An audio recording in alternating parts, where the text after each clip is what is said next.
appreciate everybody being here. Okay, so signs of growth and acceptance. Signs number one, you do not feel emotionally safe. Once you start to realize that you're not emotionally safe with a narcissist, you're probably going to have a huge reality check, a huge wake up call, because it's definitely going to feel scary. Because it's probably going to feel like the rug has been pulled out, or the floor has disappeared, or the ground has disappeared from up underneath you, because now you're reaching for what?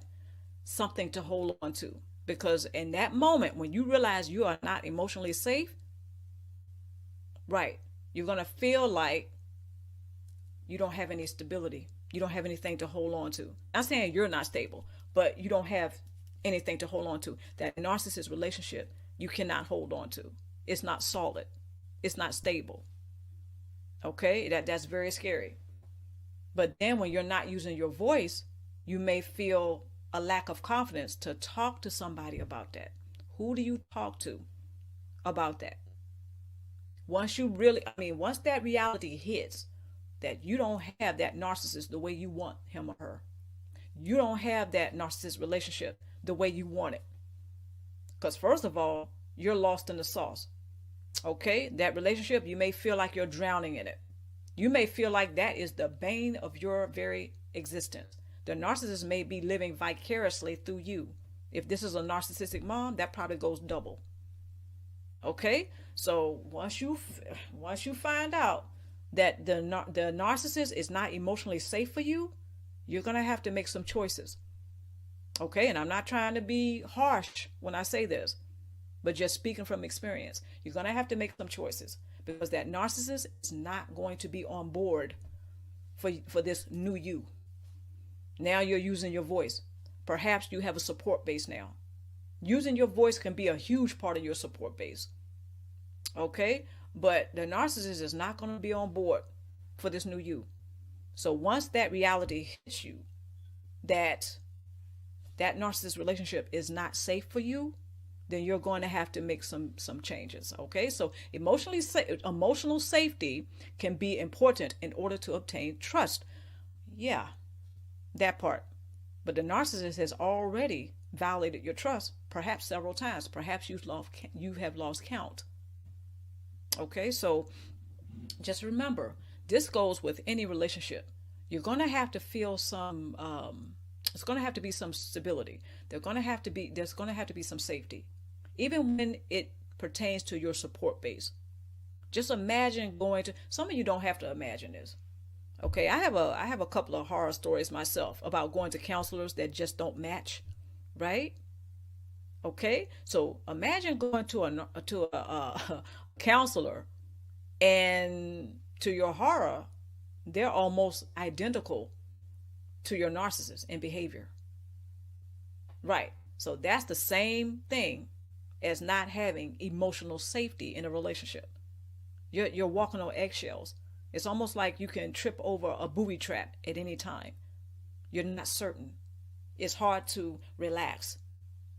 There may be social anxiety. You may be having panic attacks, other complex post-traumatic stress symptoms, complex PTSD symptoms. You be having all of those things perhaps. But when it comes down to the narcissist relationship, a person's overall health is compromised anyway. Okay? But when they find out that they don't have any emotional stability in the relationship with a narcissist, that can be it just feel like you're floating around. It may feel surreal. It may feel like a twilight zone. Because with a narcissist, there's not going to be a lot of stability anyway. Okay, they don't even take responsibility for half of the things that they do or say or think or feel, the choices they make. They tend to throw it off on everybody else. But when you're feeling anxious, right, and you're feeling just like you don't really have anything to hold on to, it's very easy to start to believe, unfortunately, what the narcissist is saying. When they're pulling a telekinesis, for instance, then they're gaslighting. Okay?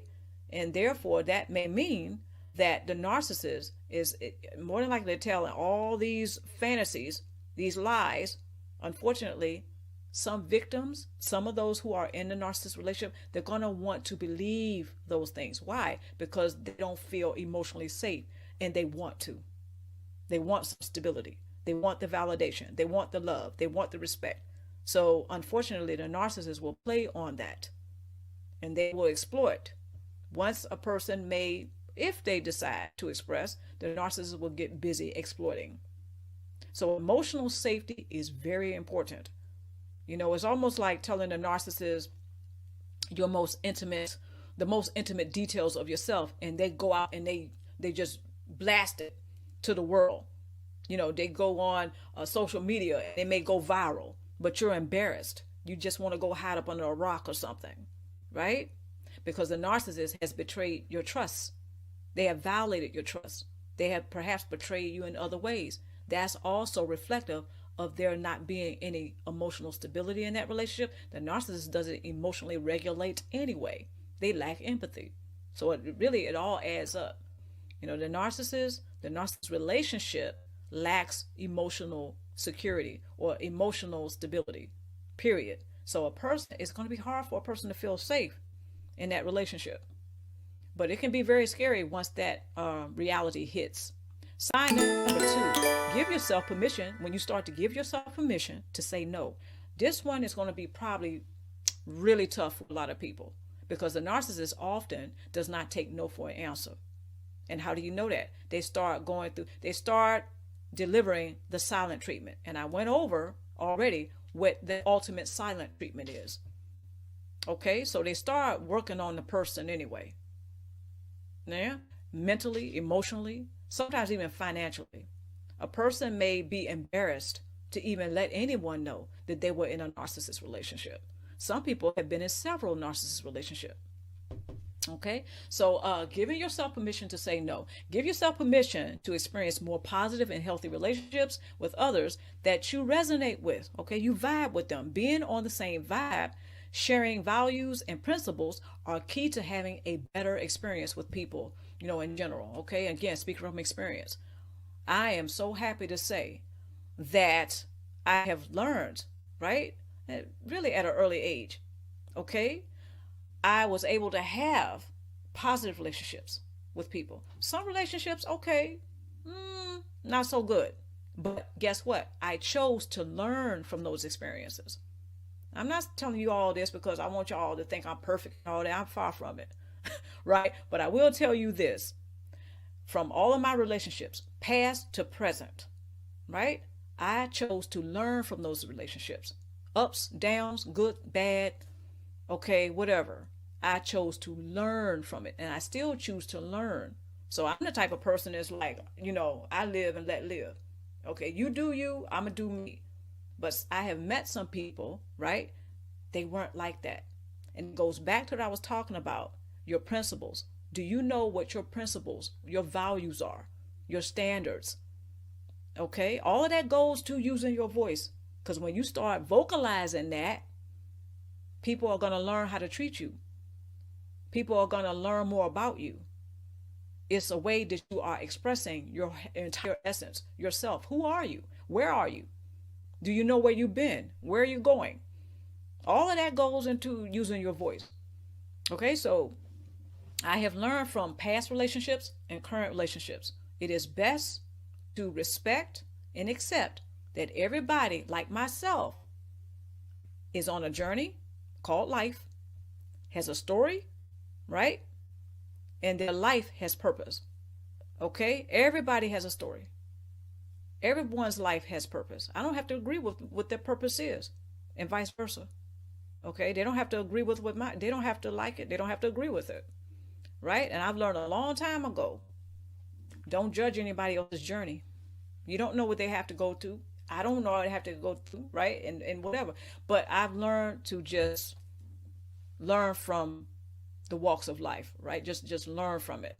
Everyone is not going to value the same thing. Everybody's not going to have the same principles, right? And I've learned this along my journey thus far.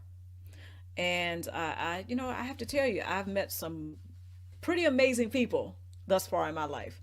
right? I'm looking forward to meeting more. But I will say that I am so glad that I was exposed to positive relationships, healthy relationships. So that gave me the contrast, right? The apples and the oranges. So those relationships that weren't very pleasant, I could compare it to relationships that were.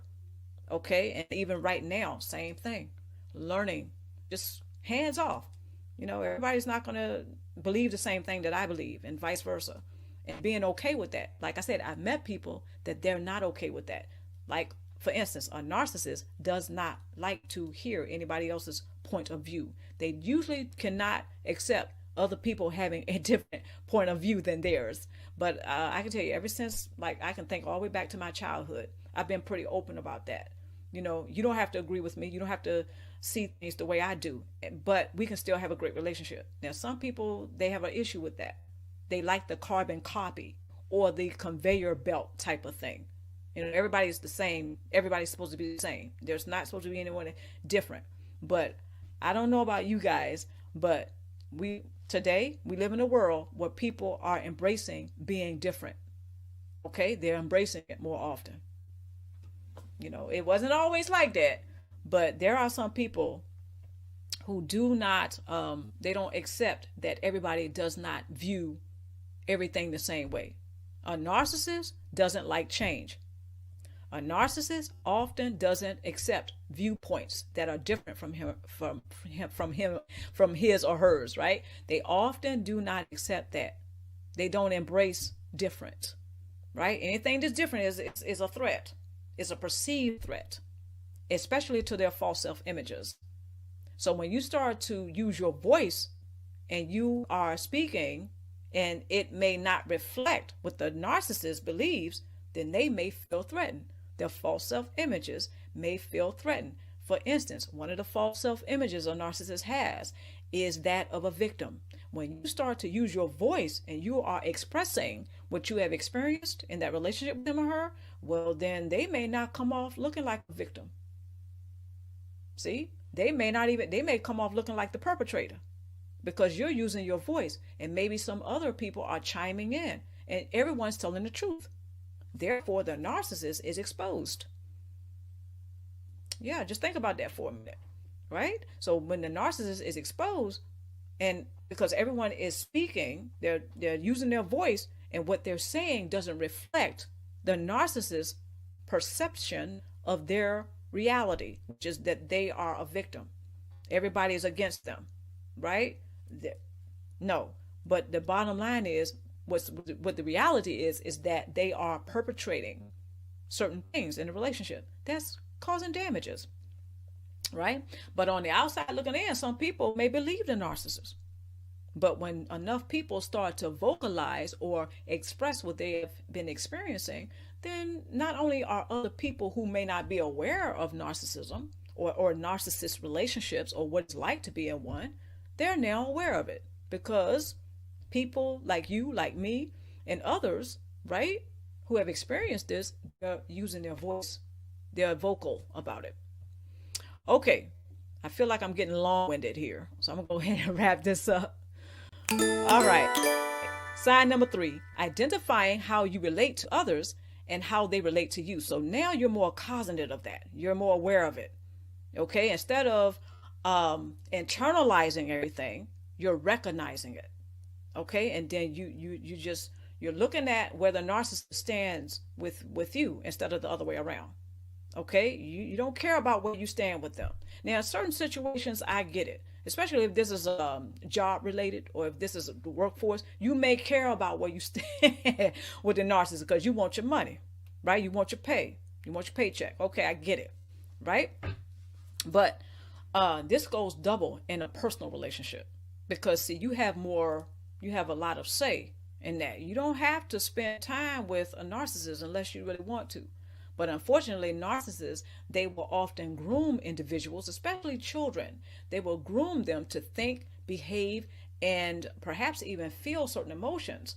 Whereas then the person, they're pleasing the narcissist, and they may feel a strong sense of obligation to do so. Therefore, what consists of that is them not using their voice.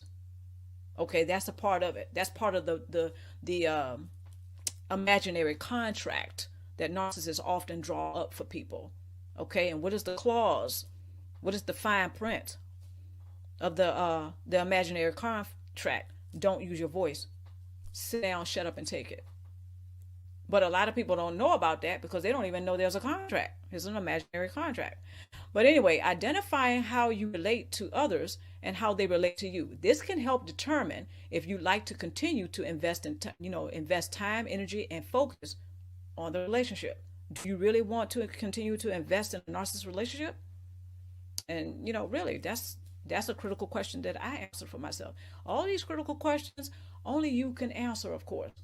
Okay, we can talk to other people that we trust, right? But again, a lot of people have trust issues. Let's not even sugarcoat it. But when you trust yourself and you start to become your best problem solver, not your only problem solver, right? Your best one. And that's also a sign of you using your voice, okay? Because you're more aware of what's going on with you. You're more aware of how you're experiencing that relationship. And maybe you're gaining confidence on using your voice or using your voice more often about this, right? So would you like to continue to invest time? Well, the narcissist most of the time may act like they don't have time for you or anyone else, right? Would you like to continue to invest your energy? Okay. In other words, what's pleasing the narcissist? Are you pleased? Do they care about? Are they asking you, how you feeling? What's going on with you? And even if they do, is it because they are sincere, or is it because they're buttering you up, or they're setting you up, or they're baiting you for something else? Okay, so would you like to focus on that relationship? Okay, so it's just something to think about, because when you think about a narcissist relationship, it doesn't have stability, right? And they're not emotionally safe. And sometimes, due to certain choices that narcissists make, they may actually cause you to go into debt financially. Okay, because most of the time, narcissists they have a stash somewhere, but they want you to think that they're poor. Again, one of their false self images: victim. They're asking you for money, and they may promise to pay you back, but they don't pay you back, right? You going into debt. Come to find out, they got plenty of money stashed away that they didn't tell you about. Okay, so I'm bringing all that up to say that when you really look at the narcissist relationship, it is chronically dysfunctional. It can be volatile, right? But very often, when people do not use their voice about this, right? When they don't use their voice, they can get lost in the sauce of that relationship. And then their confidence are going way down to even use the voice. This is why some people who have been involved with narcissists, even after the relationship is over, they're still not very vocal about what they have experienced. They're not, just at all. They may be, sadly, some people have vowed to take this to their grave. And I just think, I just really think that's so sad. But some people have vowed to actually take their experience, to their grave. And some people may even say, well, gosh, the narcissist won. The narcissist won.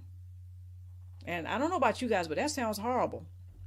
But that ties right into not, being vocal about what you're experiencing.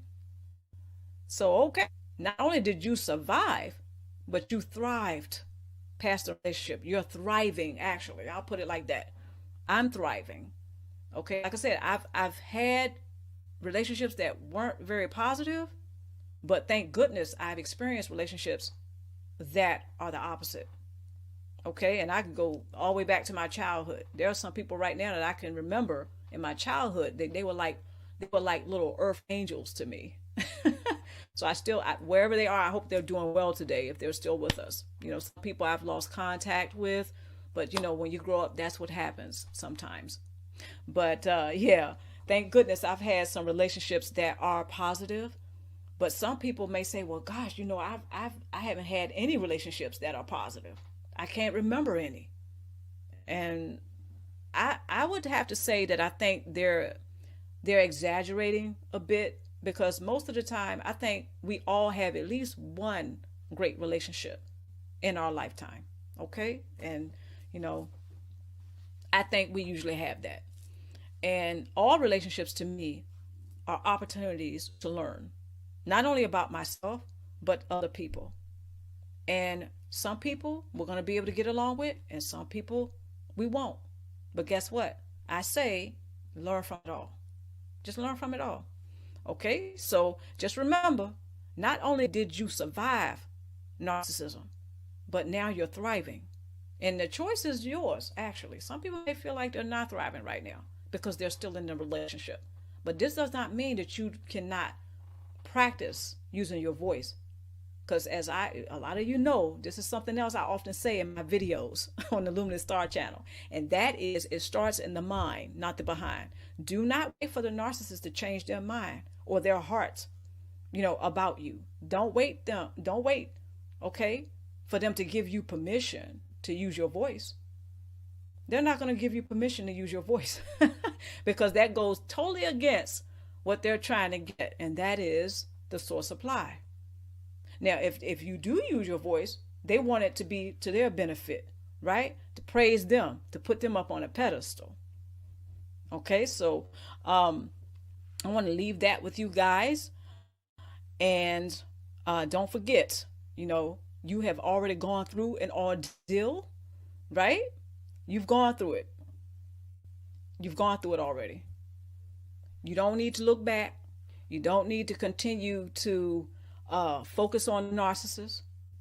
They're not, more than likely, they're not focused on you. Not in a way where it will perhaps add to the quality of your life. Maybe they're focused on you or someone else because they're trying to get something, right? Narcissists often have many pawns in the game. They often don't have a problem with gaining at the expenses of others. Okay, guys, I'm Cassandra, and I certainly hope you guys will take care of yourself as well as each other. And just one more thing I want to leave you with you guys. Remember that your life does have purpose. Okay, I know the narcissists, they say a lot of crappy things. Sometimes they do things and it may make you feel down, right? But I want to remind you guys of something, that every life has purpose. Everybody has a story. Okay, we're all on this journey called life. I look at life as a gift, regardless of its challenges. And, just like a luminous star, right?